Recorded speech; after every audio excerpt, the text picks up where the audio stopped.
Welcome to Mythcrafts. My name is Shiva. Humans playing gods, gods playing humans. Romulus and Remus. We live in an age of mythological proportions. Animals that have been driven extinct are now being resurrected from the dead. There are, of course, moral implications from such events. However, the people at the company Colossus Biosciences, based out of Dallas, Texas, believe they have a moral answer. No, a moral imperative to bring back species driven to extinction and help modify current species to survive our rapidly changing ecosystems. Using the common gray wolf as a genetic template, the scientists made 20 edits in 14 genes. These edits were based on a genetic analysis of 2 museum samples, one from a 13,000-year-old tooth found in Sheridan Pit, Ohio, the second from a 72,000-year-old ear bone unearthed in American Falls, Idaho. Both of these were from samples housed in museums. The end result, 2 dire wolves named Romulus and Remus. These pups have white fur, are significantly large. At 6 months, they are nearly 4 feet in length and around 80 pounds, and could grow as large as 6 feet and 150 pounds. They also have a younger sister named Khaleesi, who's only 2 months old as of this writing. And for those of you that are George R.R. Martin fans, you will recognize this as being Daenerys' name in Dothraki. It means queen from Game of Thrones. These are not beasts to trifle with. Are we humans playing gods?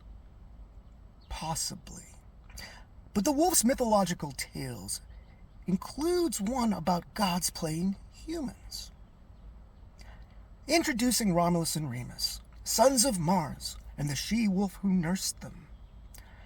Since at least the 3rd century BCE, the symbol of the city of Rome has been one of a she-wolf suckling the city's mythic founders when they were babies abandoned to die in the woods. Now, historically, this event would have had to have occurred before 740 BCE. But once again, the earliest attestations come from the 3rd century BCE. Romulus and Remus were left to die by their granduncle after he deposed their grandfather. Their mother was said to be a Vestal virgin, and at least some myths have her being impregnated by Mars, the god of war himself, when she wandered into his sacred grove, making them semi-divine. Other variants have their granduncle raping their mother, which might explain why he didn't kill them outright. Either way, their granduncle left them to presumably die in the woods. The god of the river Tiber protected them, and eventually a shepherd found and adopted them. But it was the she-wolf which fed them in a cave, known as Lupercal. Lupus meaning wolf in Latin. Now, in much the same way that their grandfather was deposed by his brother, Romulus would eventually fatally battle with Remus. Homo homini lupus. Man is wolf to man.